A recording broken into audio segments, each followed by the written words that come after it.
expression. We are all greatly affected on every level by this enormously important element, for it lies at the very center of our existence and our world. Indeed, she is our world.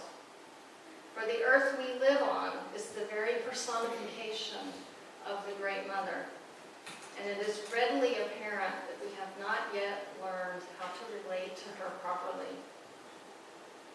This problem is catastrophic for the world, no less than the individual. For feminine values and consciousness are severely lacking and profoundly needed on every level of modern civilization. I do not believe it is an exaggeration to say that the future of our world depends upon the correction of this imbalance. The devaluation of the feminine has led to a one-sided rationalism, which has brought an emptiness and a sterility that cannot produce new life. It also constellates fear in the unconscious of their powerful energy, which manifests in the form of unconscious eruptions which occur in all forms of mob psychology, hate crimes, and wars which invade again and again in our so-called modern world. And this is not a problem of men only. The inclusion of women as political leaders, ambassadors, and cabinet members will only help insofar as they are connected, truly connected to this life-giving principle. When we confront the violence that we see in these images of these women, it becomes apparent that when someone is in the over-masculinized, fundamentalist role, they are actually psychotic, not in their right minds, or what they would not be able to do, I think, the terrible things that we have seen in these images.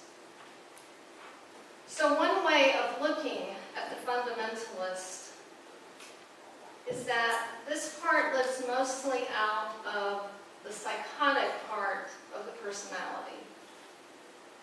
I've lately been fascinated with this idea, particularly as it relates to the fundamentalist perspective. I've been reading the work of Bion, Schwartz-Lamont, as well as one of my colleagues, Pamela Power, who wrote a paper entitled The Value of the Psychotic Part of the Personality, about the power struggle between the psychotic and the neurotic parts of the personality. We all have both of these. If the psychotic aspect asserts its dominance once and for all, it leaves the person in a permanent state of inflation with a delusional system and out of touch with reality. This part is characterized by a fear and hatred of reality. It tries to destroy it, or at least destroy awareness of it. It undermines and blocks the ego's ability to adapt and be flexible. It also has a fear and hatred of growing, learning, thinking, which manifests in any number of destructive ways. It works to break links between thoughts and connections with people. As Jungians, we are used to hearing words like inner saboteur, attacking negative animus, or a sadistic superego. And there is an overlap between these ideas and the psychotic aspect. The autonomous complex, which Jung described as a splinter personality, is on this continuum.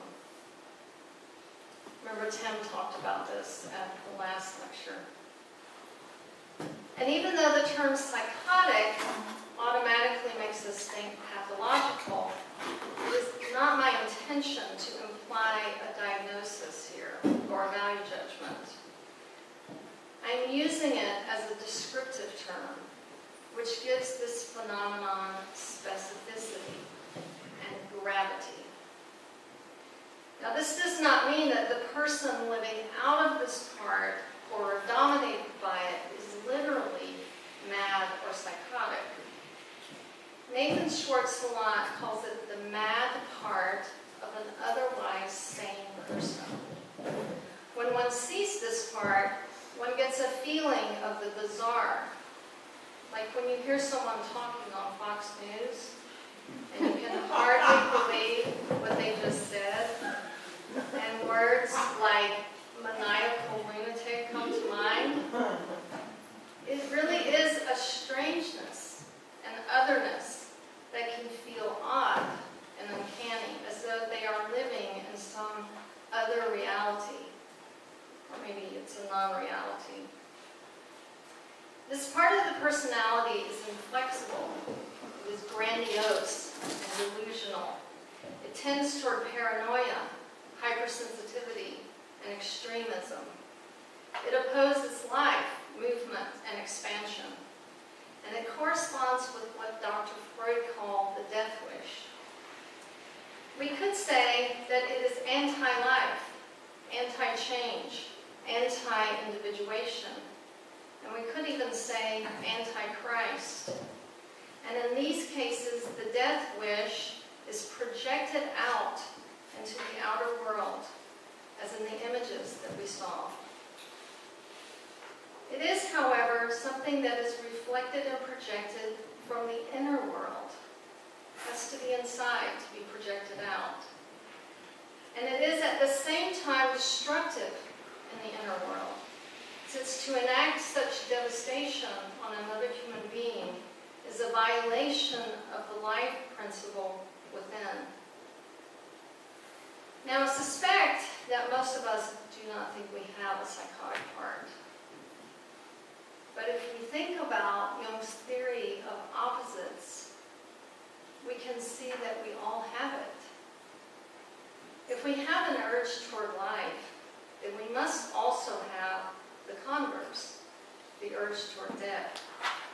If we have the drive toward individuation and wholeness, we must also have its opposite, the impulse against growth and toward fragmentation.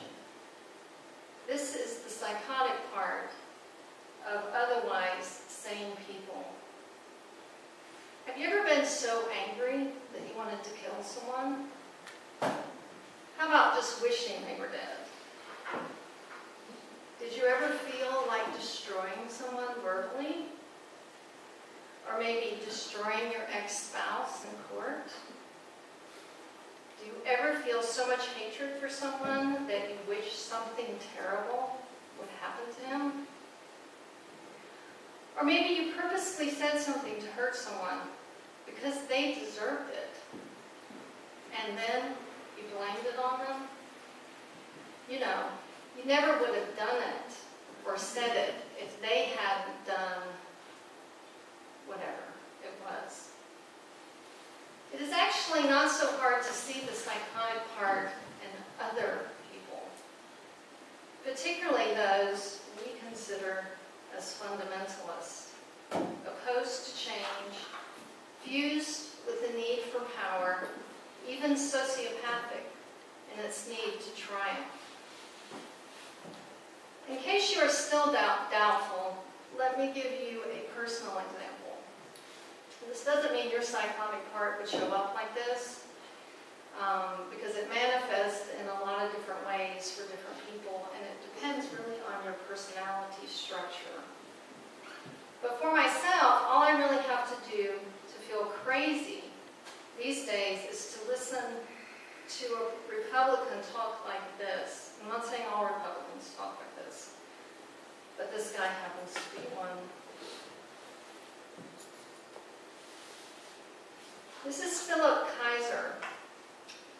He is a renowned pastor, theologian, and prolific author. And he recently authored a paper arguing for criminalizing homosexuality, and even advocated imposing the death penalty against offenders based on his reading of biblical law. This is very recently in the news, because he's supporting Ron Paul, which at first I think he was happy about it, and then when he came out with this, he suddenly disappeared from Ron Paul He said, difficulty in implementing biblical law does not make non-biblical theology just. But as we have seen, while many homosexuals would be executed, the threat of capital punishment can be restorative. Reached by phone, Kaiser confirmed that he believed in reinstating biblical punishments for homosexuals, including the death penalty, even if he didn't see much hope for it happening anytime soon. Now this brings up an interesting response in me. It's a death wish for him. I can feel the rage and the hatred rising up in me. I have a daughter who is gay, as well as many dear friends who are gay. This is my daughter. Isn't she beautiful? And I'm so proud of her. She brings me so much love and light. And this guy, this ignorant, bigoted, foolish man wants her dead. He thinks she deserves to die. And not even for some terrible crime, which would still be wrong, but because of who she is and how she happened to be born. And if I'm honest, I must admit to you, I want him dead, or at least locked up somewhere, for even thinking such despicable, profane thoughts. It is even plausible were I to meet him face to face and were he to speak such atrocities about my precious girl, that I could imagine, at least imagine, killing him myself. And then I can imagine blaming him for my action and justifying it. Because he deserves it. Right? Now, I realize that this may seem extreme to some of you. So let's think of it in less literal terms. What if I don't actually physically kill him, but I verbally take him down, slice him to bits, or rip him apart? Or maybe I just purposely say something so provocative, so scathing, just as a little side effect, it just gives him a heart attack. Because, of course, he deserves it. He is so vile and evil and destructive, he really should be rendered speechless and distraught, if not actually dead. Now, I propose to you that he and I are in the same psychotic place.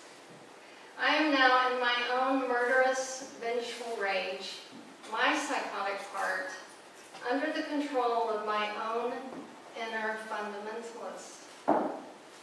Of course, I believe I am right, and most of you may agree with me, and very much justified in all of this. And so does he. We are simply coming from opposite sides of this issue. This part of us lives in a state of perpetual magical thinking, a delusional state of, I am right. And of course, he, she, or they are wrong. This is because the psychotic aspect seeks to avoid the pain and conflicts the neurotic aspect suffers. So its defense is to expel, get rid of, or project out with great force. It is shadow projection in the extreme. And it is this that leads us into war, most of which is sanctioned, organized murder. And it is always justifiable, because this aspect possesses a kind of internal validity. It's self-validating. For protection and survival, it also attempts to live in a state of suspended animation, a state that is neither life nor death, defending itself by avoiding and rejecting change, which is disruptive and leads us toward transformation. It means stagnation, not growing, not developing, and not moving always into more complex issues of life. Does this sound like the fundamentalists?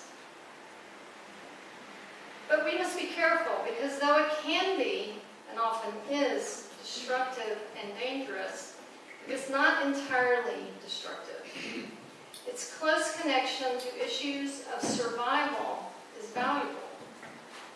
The normal neurotic part may pride itself on being able to see things from several angles. But this is not helpful when faced with imminent danger. It is a mystery that there is a notable quality of vitality and aliveness in the psychotic part. Perhaps this has something to do with its closeness to the reality of life and death, because it seems to have an acute awareness that the difference between living and dying is but a few breaths. This is a perspective that can keep us on the cutting edge of life. If you were always, or at least more, aware of death, how would it change how you live? Now, I do not in any way mean to oversimplify or romanticize the psychotic part, because it can be terribly destructive, both in the inner and the outer world. The key is this: if we can begin to see it, own it, recognize and respect its power, it can inform us and transform us. It could, if made more conscious, expand our consciousness and give us much greater depth and understanding and compassion. It could become a more positive energy and help to keep us on a vital, creative edge of life. Or as a wise man once said, one does not become enlightened by imagining figures of light, but by making the darkness conscious. We all have a fundamentalist within us because we are a product of our culture and its legacy. To imagine that we do not carry this aspect in the collective unconscious is naive and dangerous. It is essential to be aware that in the inner world, it is the fundamentalist who persecutes and abuses the feminine aspect within us. Because it is the feminine in us who brings forth the Christ, the divine potential. And the psychotic, or the fundamentalist part, opposes this. It tells us that feelings and tears and emotions are unimportant or irrelevant. It tells boys and men, don't be such a girl or a wimp. Be a man. It tells us that art is unnecessary and frivolous. And it tells us that to address our childhood wounds is self-indulgent, and we need to just get over it. It measures us by the size of our bank account. It tells us that relationships and children are not as interesting or as significant as working and getting ahead, and that intelligence is all about listening to logic and rules rather than instinct and intuition, and that going to church every Sunday is what religion is all about. It tells women who are being abused, as I was told by my pastor, to be more forgiving and continue taking care of his sexual needs because it's God's will. And it works at persuading us to despise that within us which is open, vulnerable, compassionate, and receptive. It tells us instead to put on armor and not to risk being wrong, because being right is so much more important. that in fact is the most important thing of all.